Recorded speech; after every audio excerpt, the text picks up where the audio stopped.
Hey there, everybody. Welcome back to Hail Yes, a Detroit Free Press podcast about University of Michigan athletics. I'm Tony Garcia, Michigan football and basketball writer for The Free, joined as always by my colleague, our Big Ten insider, Reiner Sabin. A bit further away than usual, Reiner, you were going for that LA sun. I couldn't get enough of it, but I think you missed. Is that what happened? Yeah, it's like a monsoon outside right now, and around LAX airport, and so I'm not going to get any good weather. It actually kind of looks like Michigan right now, except for the palm trees outside. Yeah. Funny enough, I'm looking outside at the sun. There's still some cloud, but this is the first time I've seen the sun in this state in like a couple weeks. It's wild. That just annoys me to all get out, since I was like longing for the sun when I left Michigan, and this is what I'm faced with here. I landed and the sun was down. It was like literally right after the sunset. Still just yet to see it. I'm not going to probably see the sun by the time I leave. Yeah, so that's awesome. That's funny. Can't get enough sun. Can't get enough Jim Harbaugh. That is why Reiner has flown cross country again. We'll get into that later. That is, believe it or not, Jim Harbaugh is actually the tertiary item on our agenda. We'll kind of work him in earlier than third in the order, but I would put him third in the pecking order in terms of all the things that need to be discussed today, because Sherrone Moore, of course, introduced as the 21st Michigan football head coach. We're going to dive all into that, priorities, expectations a little bit, but really just sort of what's going on right now. And then speaking of what's going on right now after the break, got to talk hoops. It's gone from bad to worse. We've wanted to get to it for a long time, and unfortunately, it's when everything has sort of reached what people hope is rock bottom, right? But it seems that we've said that a few times this year, and yet the team just keeps kind of finding a shovel. So we'll dissect where that is as well. But of course, Reiner, as we teased, Sherrone Moore, head coach. That feels like from us kind of like a month ago, right? But it was actually only 5 days ago, he was introduced. It is Thursday, just before noon as we're recording this. Let's get into it, Reiner. It's sort of the same, sort of different. Is that a bad lead, but the general idea? I think so, a little bit. I mean, I don't think, obviously, Sherrone Moore created the kind of buzz that Jim Harbaugh does, but I mean, I think he wants to maintain the continuity of the program, of the systems in place, the culture, everything. I think that was the thrust behind his hiring. And so I think that was the message that he wanted to get across in his opening press conference. And I think he effectively did that. The question is whether he can continue to maintain this, knowing that there's a possible staff movement. Obviously, the roster attrition that he's going to experience, and the tougher Big Ten, tougher schedule in 2024. A lot of things working against him, forces that are kind of possibly going to try to pull him down. And but yeah, I think, in general, they're trying to maintain what they built at Michigan over these last 3 years. Yeah, that gravity that Jim Harbaugh talked about, right? I think right. I know you wrote about that as well. But I think Sherrone Moore did a pretty good job, just personally, in striking that balance of we need to sort of stick to a lot of the things that have worked for us. Like he even invoked like an enthusiasm unknown to mankind, like the Jim Harbaugh, Jack Harbaugh thing. Like he still wants that. And he said it, right? He's like, when I'm looking for the people who are going to round out my staff, you have to have that enthusiasm, that vigor. If I can't feel that, then this is not going to work here. But sure. Also he said that when he and Ward met for about 2.5 hours, that one of the things that Ward liked, and Ward told us this as well, is that Sherrone knows that he can't be Jim. He's not going to try to be Jim. And Ward didn't want him to try to be Jim. I mean, now he hopes he's as successful as Jim ended up being, but that does not mean try to do everything he did, right? Like, don't give me the answer that he would have given. I want to hear your answer to these questions. And it sounds like that's exactly what he did in order to land this. Yeah, I mean, it's a huge job for, again, a 37-year-old first-time head coach, and so he's got a lot of things to deal with at Michigan, particularly the idiosyncrasies and self-imposed restrictions that Michigan has, including the transfer portal issues, the ability for coursework to transfer from other universities into Michigan, which impedes their ability to get a bunch of high-end talent. And then you have some of the NIL issues. I mean, Michigan seems somewhat reluctant to go all in on NIL to the level that you see that Ohio State is right now. I mean, look at what they've acquired in this offseason with Judkins and Sayin and Caleb Downs and such. I mean, Michigan has Josh Preeb and Jayshon Barham, two guys. That's it. I mean, and so it's not been a huge wave of acquisitions, not anywhere close to what it was the previous cycle. And well, I don't know who. Sorry to cut you off, Reiner, but just quickly, yeah. who was like sort of the home run transfer guy of this portal? I don't know that there was a big name. It was a lot of sort of just really good guy. Good. Well, I think it's just a different strategy. Right. No, I mean, but they can't acquire at the same level. I mean, I talked to chance. You're right. People who worked inside the program who said that they think it's going to be even worse going forward, because what's going to happen is that the transfer portal, the acquisitions that Michigan has typically got were grad students. Well, a lot of guys won't even be grad student level because they will have transferred so many times that they will have fallen behind academically. So they'll never actually graduate. So then Michigan doesn't even get those guys. So that's a problem that's going to potentially rear its ugly head for Michigan going forward. So there's a lot of things that Sherrone, Moore has to deal with that Jim Harbaugh didn't really have to deal with, because again, it was supposed to be a one-time transfer rule when it initially got. Now it seems like because of the legal wranglings that are going on, that it could be you could transfer after every year, which again would hurt Michigan because they might not ever get to that grad student level.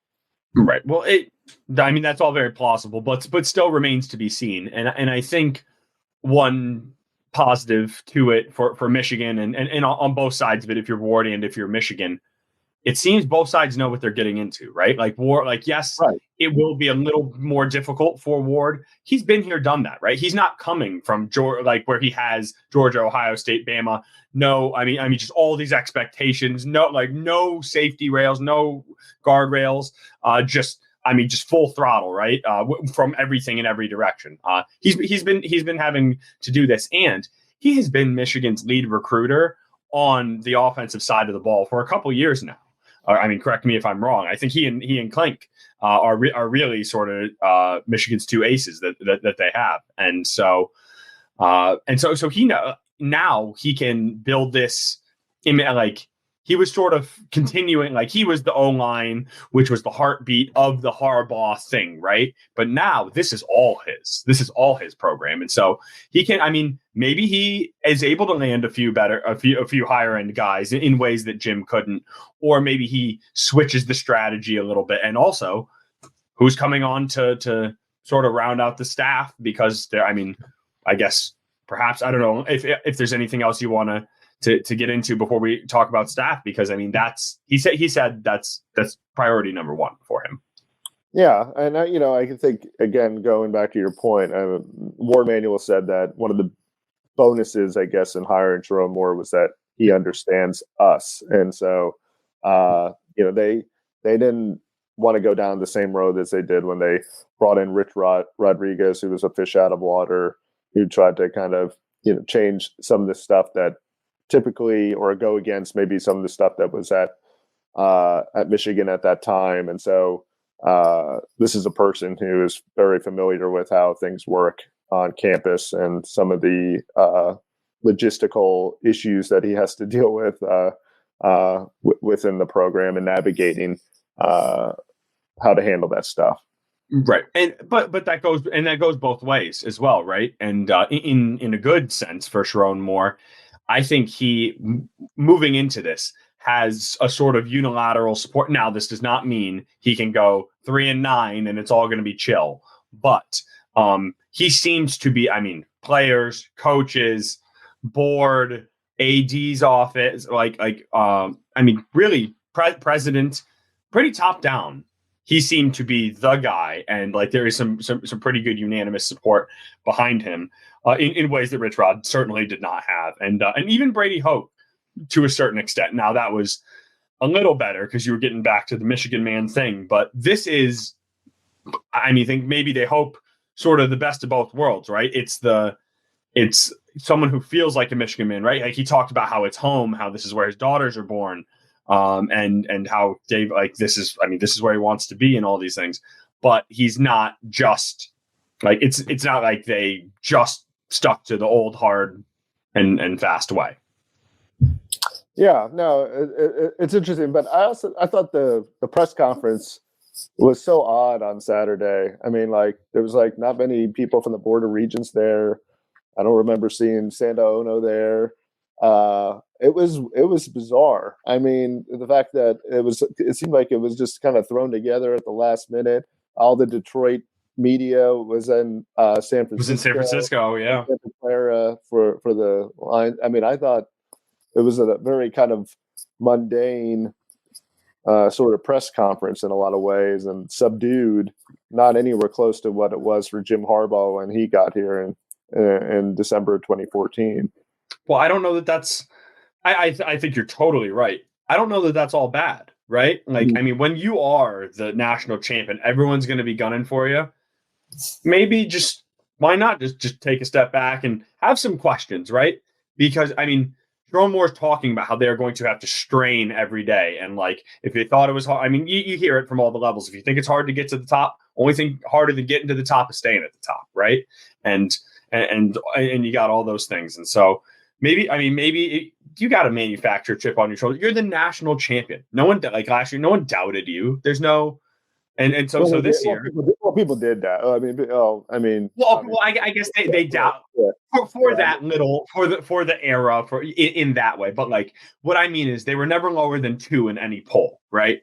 Like you always love when people are like, right. Oh, they said we couldn't win. Like actually, I think you were favored in 14 of 15 games. Like I think everybody said you were going to win all the time.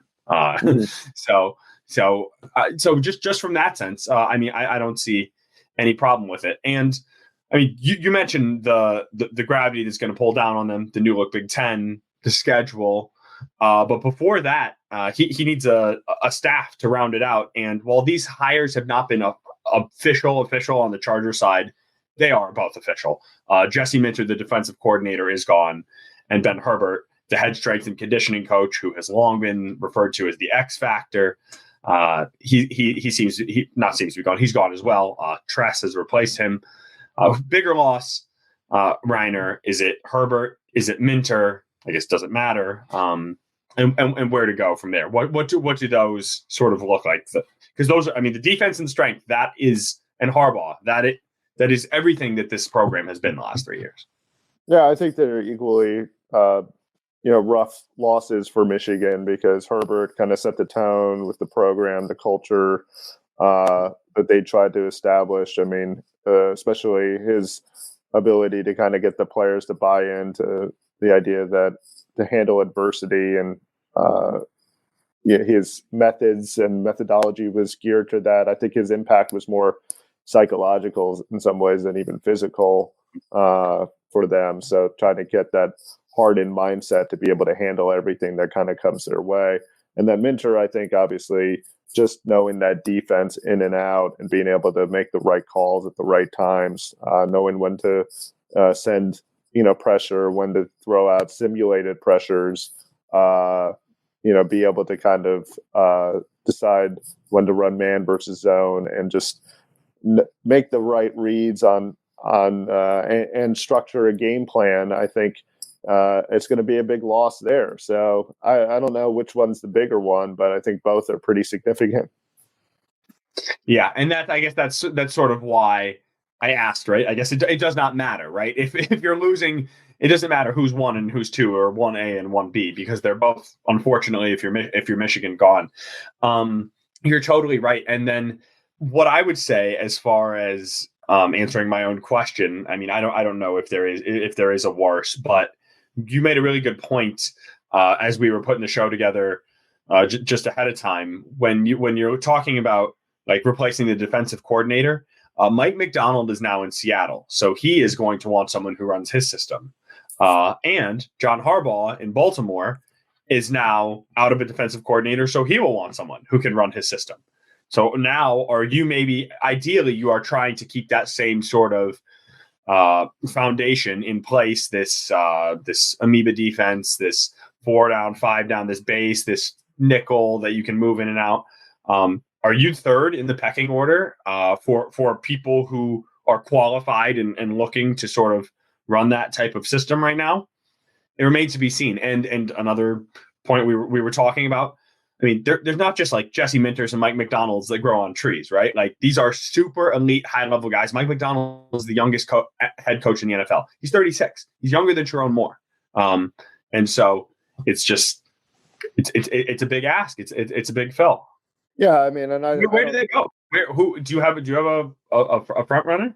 I don't, and I don't know whether they can pull somebody from the NFL. I mean, again, there's a lot of talk, obviously, about how interested NFL guys are to go down to the college level, given how chaotic the situation is with recruiting and such, and having to deal with that 24/7 roster retention and such. And people are not as interested in that as especially at the NFL level, where they just want to call plays and coach football and not have to deal with all this other stuff. You're talking it's more a head coach thing, like where it's like you're kind of like planting roots, right? If you're going to be a coordinator in college, you know that you're only going for like 3, 4, 5-year stint. Like maybe you can just like sort of gut through it, or what's your? But I mean, you're subject. I mean, again, it's about the Jimmies and Joes and not the X's and O's. And if you don't have the players, I mean, your success could be affected by that, and your career trajectory could be affected by that. So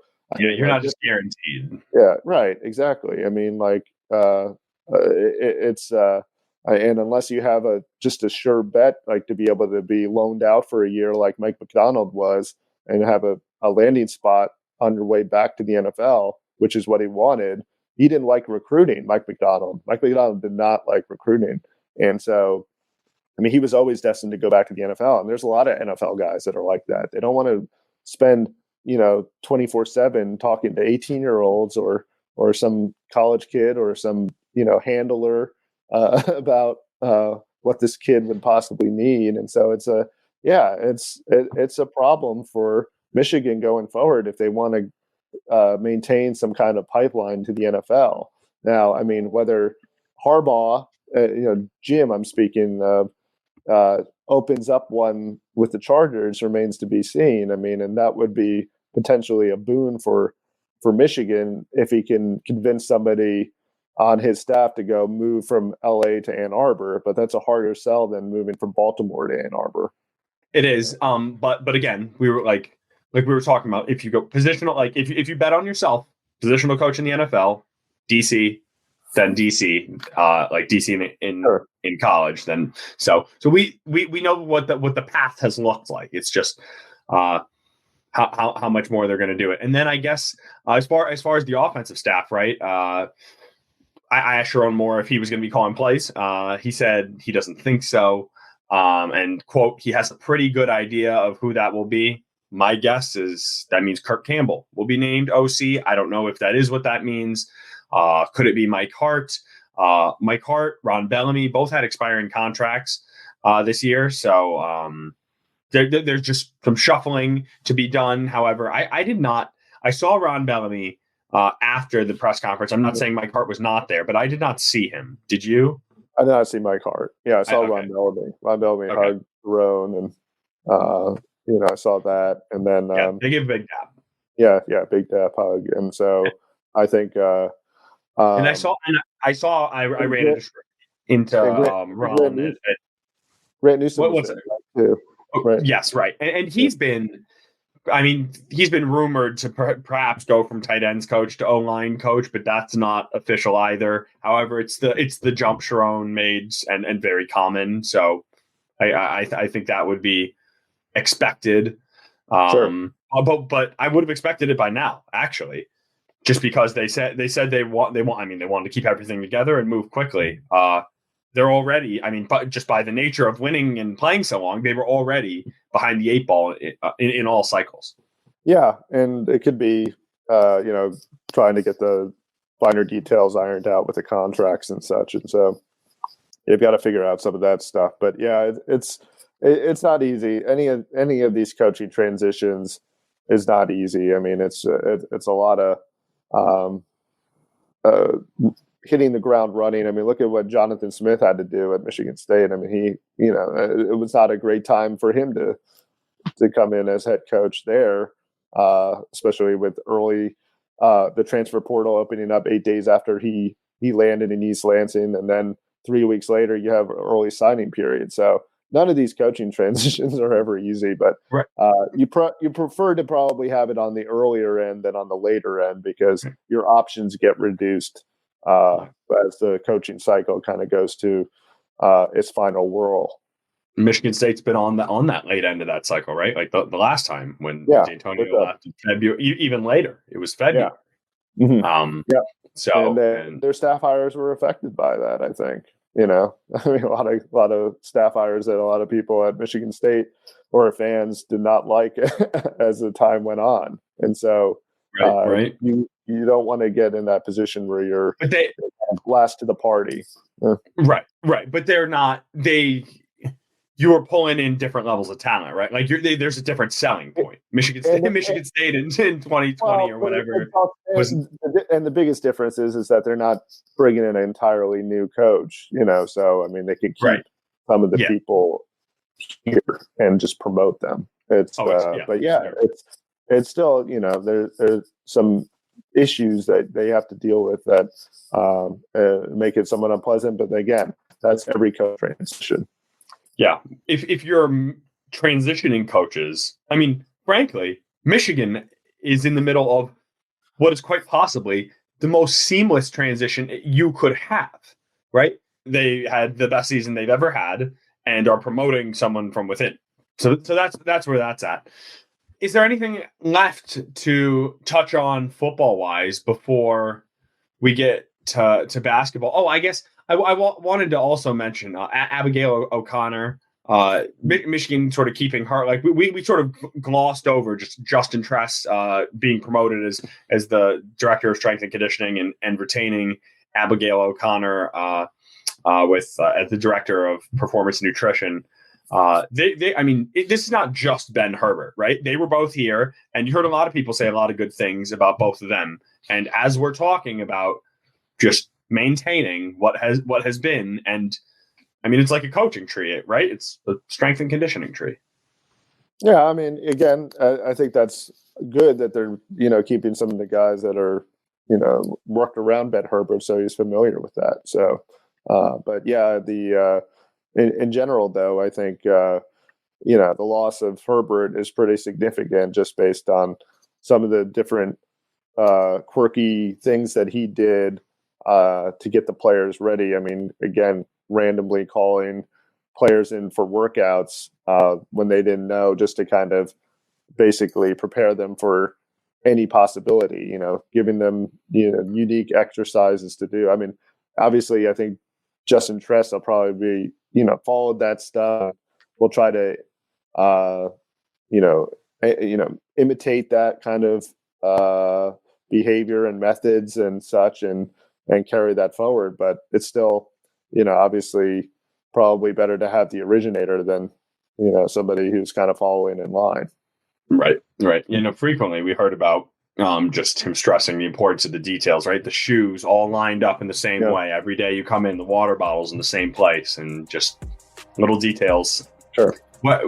Perhaps making the difference to what was the season they just had. We got to take a break. We got to pay some bills, and on the other side, talk about a program that is not enjoying quite as much success. That's Michigan Hoops. We'll be right back. This is Hail Yes.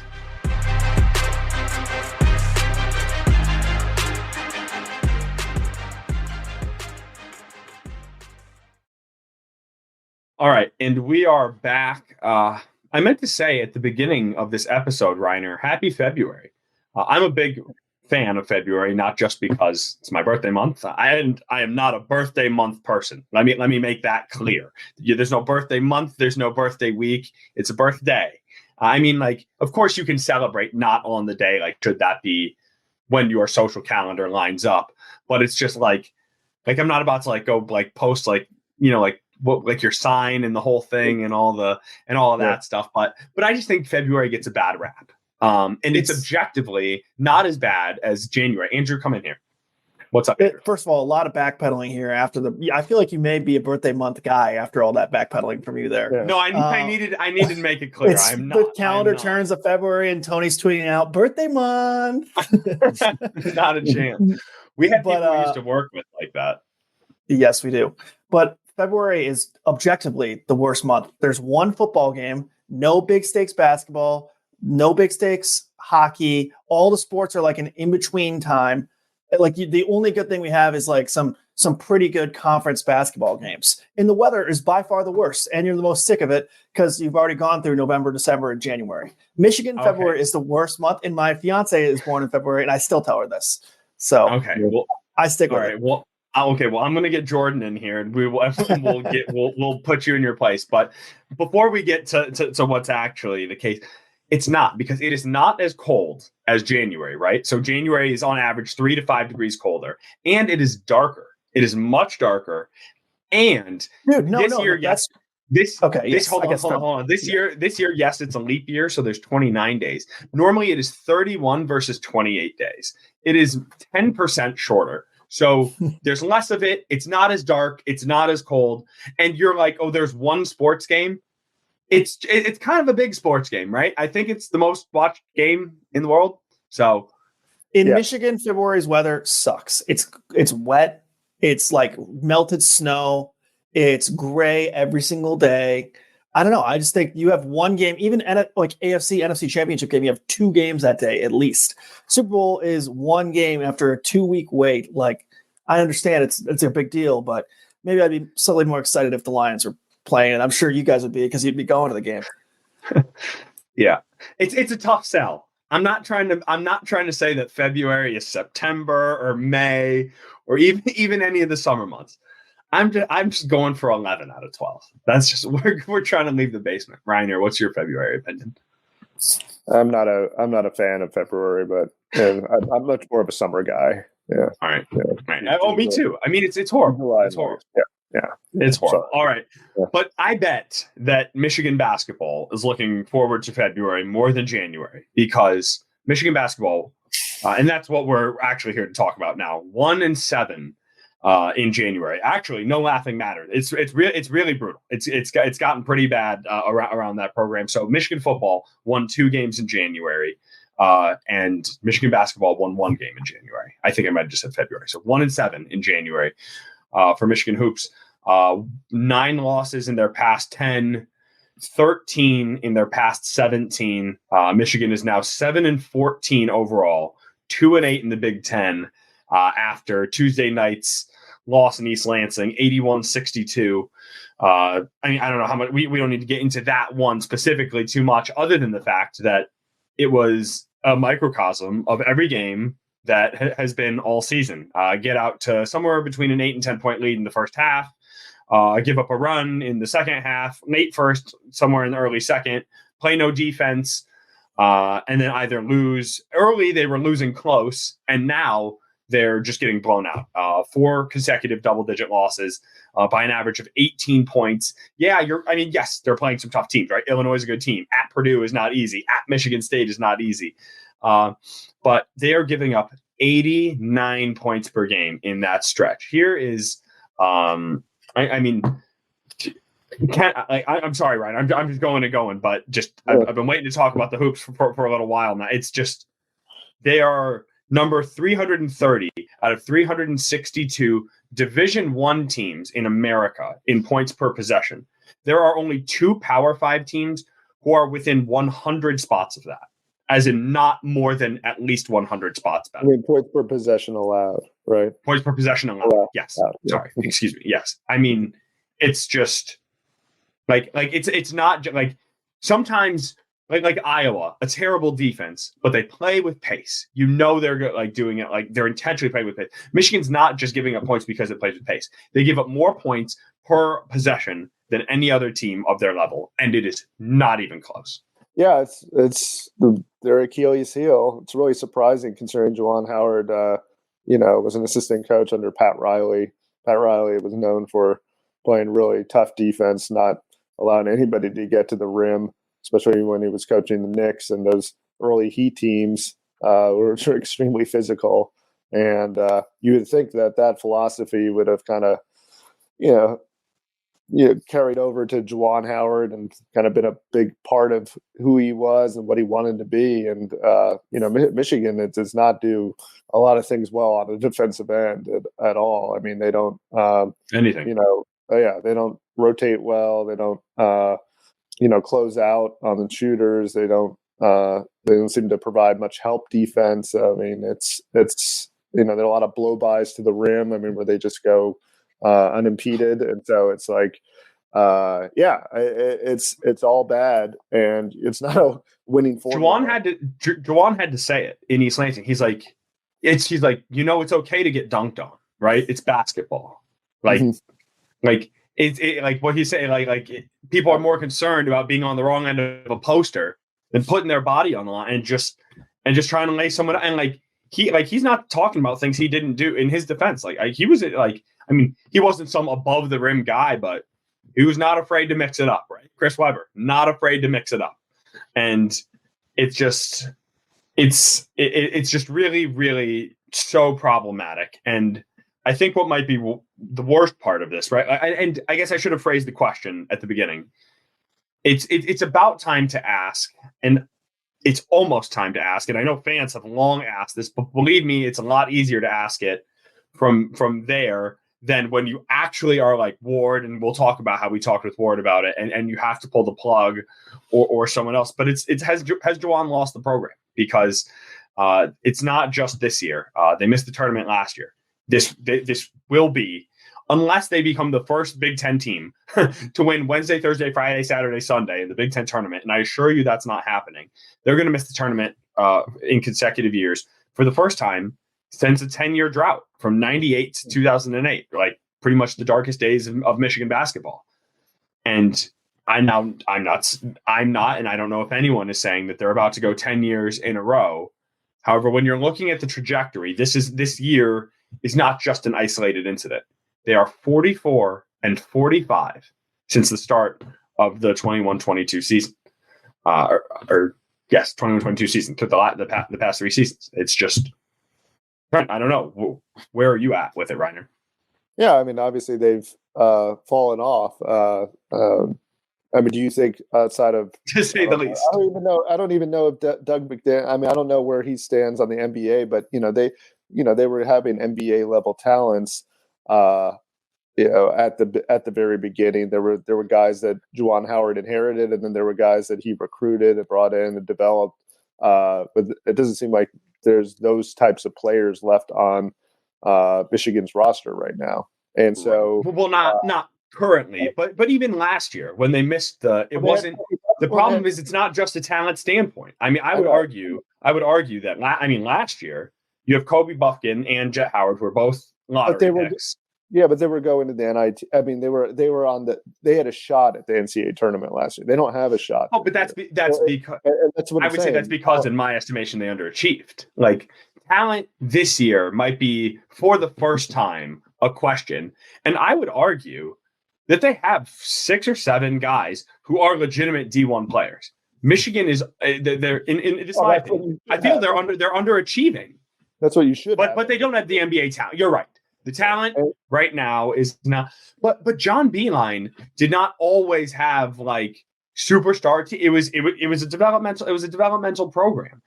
Even in Juwan's best year, right? Like, it was mixing and matching and bringing. Shawnee Brown is not an NBA player. Mike Smith was not an NBA player.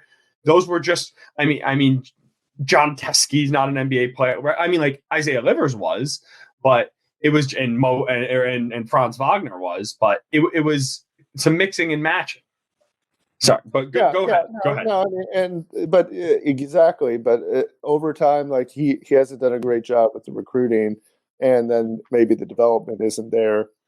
And he lost Hunter Dickinson. I mean, look, the guy is one of the best players in college basketball. I mean, that's going to have an effect too. So, with not being able to retain a guy like that, and you could say it was NIL or whatever, or he just wanted to go to a place where he can win a championship, and those are all valid reasons. But that loss was, huge. And it's funny that they, a lot of the criticism about Hunter Dickinson was his defense. A lot of people are saying that he wasn't a great defender. They're worse defensively now than they were with him on the floor. So, I mean, like, how bad was he? I mean, the guy was actually a really good rebounder. And, it's ironic. Yeah. And I even saw a tweet. I think this person, I don't know who it was or something online, whatever. Someone was being facetious, I believe, but it almost made you stop and think. Someone was like, was Hunter Dickinson what was keeping this together? Mm-hmm. And it's just sure. I mean, that's a preposterous thought. Do you remember the discourse on Hunter Dickinson 6 months ago? Right. And he was the one keep like that's just, I don't even want to open that. He did say Michigan on a couple of occasions. I mean, again, that shot against Wisconsin or whatever. I mean, it was like, of course, he's a tremendous player, but he was a headache. He was a headache. I mean, and with the Barstool podcast and the ski mask and the whole thing, it was always something, right? But you haven't heard any of that stuff since he got to Kansas, and so that might be another issue. I mean, like, why was he able to do that? Yeah. You haven't heard of people other than 18-10. Yeah, right. All I see is him just kicking butt on the basketball court and them winning a lot of games over there. Right. Right. And here's why I think this conversation is fair. It's at least a fair conversation to have about the direction and about the thoughts and what next, right? Because this is not just this year. So we got a chance 4 or 5 days ago, obviously, when we were at Sherrone's introduction, when we were talking with Ward for 40 minutes. I mean, that was the longest we've got to stand and talk with Ward in years. The longest I've ever got to do it. I've gotten a couple 10, 15, 20 minutes, maybe 2-3 times. But that was full. That was really, we got to have some back and forth. And we were asking him about Juwan, right? And it felt like, to me, the comparison, I mean, he's not going to answer. He's like, look, it's got to be super rare for me to fire someone in season, right? He fired, of course, the coaches, Paul Pasqualoni. That's 2 Paul Pasqualoni mentions today. That's got to be some sort of record because we talked about him pre-show. He fired him from UConn after an 0-4 start in 2013. But he was like, it's got to be exceedingly rare for me to do something in season. So nobody thought he was going to do something in season. But we're asking about the future and all these things. And he was saying, he's like, look, like, you also have to remember that Juwan just had this heart surgery, right? He's like, I'd be callous as hell to not take that into account. And while we can all be like, oh, whatever, like, that is true. I mean, this was a serious heart surgery. The man was he lived in the hospital for 15 days, did not leave the bed, like, for a couple weeks, right? And then weeks, months long recovery. So all of that is actually fair game. Where I would push back, or where I could see some disagreement about the greater concern, is the issues did not start this year, right? This year is not last year, where it's the first time you missed the tournament. And frankly, it's not the year before, where Michigan, where the problems really started, and Michigan had just scraped into the tournament as that 11 seed. And a lot of people on Selection Sunday thought Michigan was going to miss the tournament altogether, if not be a play-in team. I mean, a lot of people were surprised when they just had not had an outright spot. And then, of course, they beat Colorado State, and then Tennessee, and run to the Sweet 16. And that is how you can salvage a season. And really, that's how you keep a program alive, right? Like, you don't apologize for Sweet 16s. However, if you do take that weekend away, it's been a pretty rough 3 years. And so this is not just what's happened since Juwan's had health concerns. No, I mean, and there's a lot of off the court stuff that's also contributed to that. And so, I mean, I think you can outline all of that stuff if you want to, with whether it's Doug McDaniel being suspended, the incident with Wisconsin a couple of years ago, with the assistant there, and then Mark Turgeon the year before at the Big Ten tournament where they got in a shouting match. I mean, then you had the John Sanderson, even in his own program this year. Yeah, I mean, whatever again really happened there, and just the kind of the mystery and his departure, I guess, or not being as active within the program or what have you. It's been a lot of stuff, not even isolated to the court itself. It's all the stuff that kind of is going on the periphery as well. Right. And then, I mean, taking it a step, I guess, sort of the combination of the court and the periphery maybe would be recruiting, right? Like it's getting people and putting all the things in place to get the right guys on the court, and the roster construction and all of that.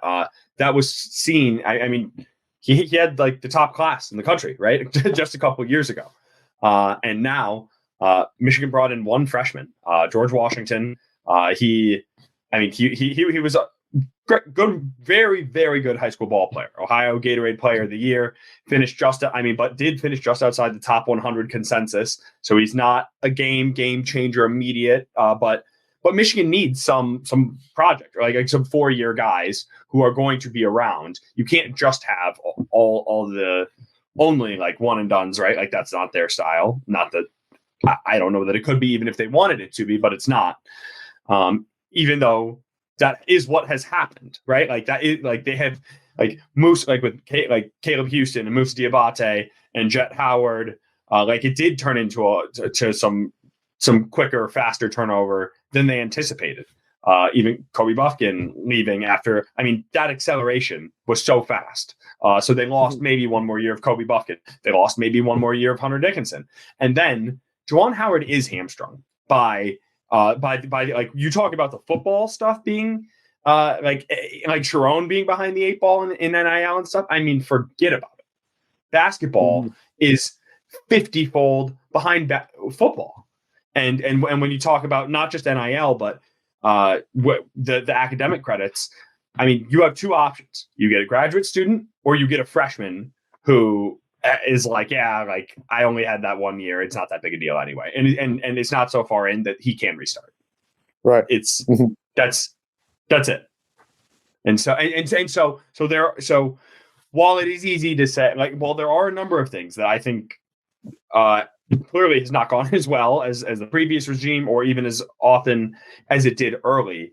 There are limitations that are in place right now. Oh, sure. I mean, absolutely. And it's hard to see necessarily that Juwan Howard knows what to do to kind of get the program back in good shape. I mean, he's, polling the audience of reporters for solutions. So and surveying them to try to find ways to beat Michigan State, or find out why they're allowing these teams to go on these huge runs in press conferences. And, he may be doing it jokingly, but again, it looks like a guy who's really searching for answers right now. Yeah, no, he was. It was funny. I tweeted, I was like, oh, like Juwan joined us in a good mood today. And then I made him not happy like 3 minutes in. I was like, well, that's over.